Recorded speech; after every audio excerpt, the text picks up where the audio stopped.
It is now my pleasure to invite His Excellency, Mr. Abdulla Shahid, President of the United Nations General Assembly, to address the plenary.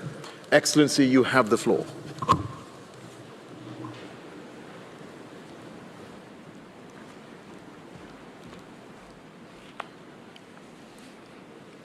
Excellencies, ladies and gentlemen, dear friends, allow me to be candid, for you are family.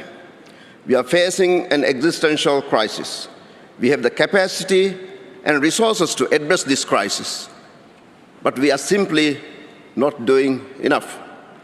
We must be honest about this with ourselves, with each other, and with the rest of the world.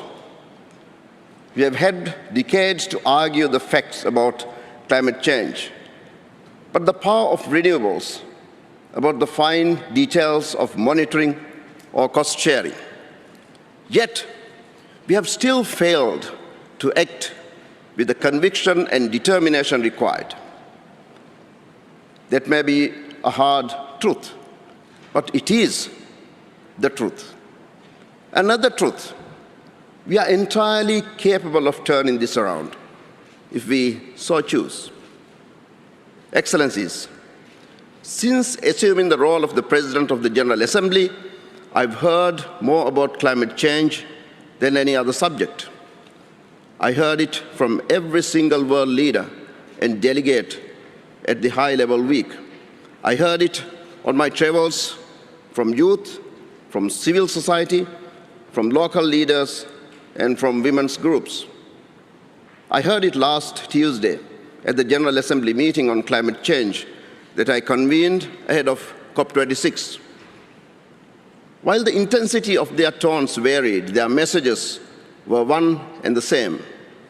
The urgency of keeping with 1.5 degrees target, the need to support vulnerable populations, the irresponsibility of not capitalizing on technological innovations, and the importance of empowering women and youth. I promised the membership of the General Assembly that I would bring this message to Glasgow.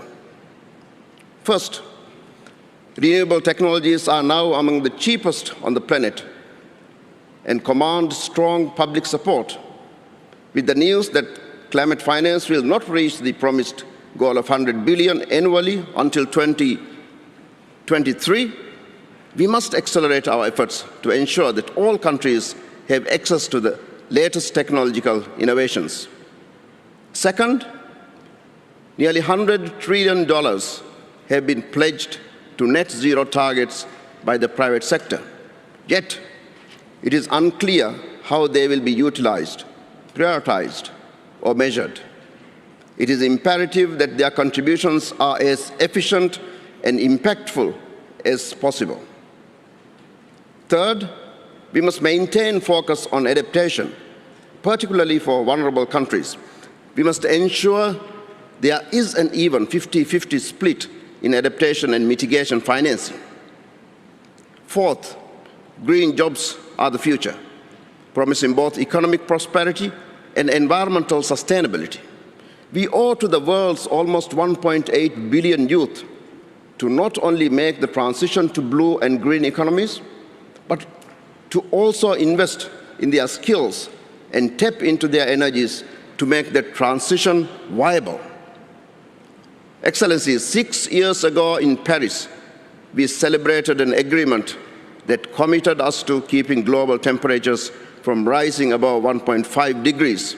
We pledged to protect those most vulnerable, and we acknowledged that this was a planetary problem, that no country could go alone. Yet since Paris, it has rained for the first time on Greenland summit. The amount of CO2 in the atmosphere has reached record levels. Heat waves have scorched countries around the world. Droughts, storms, forest fires, and floods have all become more intense, more recurrent, and more commonplace.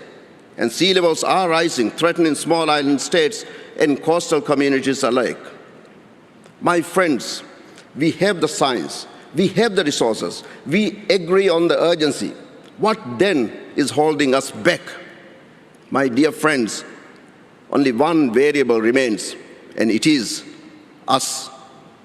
We have to make the choice to address climate change. We have to choose the hard but necessary actions. We have to listen to the science and increasingly our global population who are demanding action. My dear, dear friends, we have run out of excuses. It is time to do the right thing. In the words of Frankie the dinosaur who addressed the General Assembly, let us not choose extinction. Let us work together as one global family and use the capacities and capabilities at hand to do what needs to be done. Let us get it done. I thank you.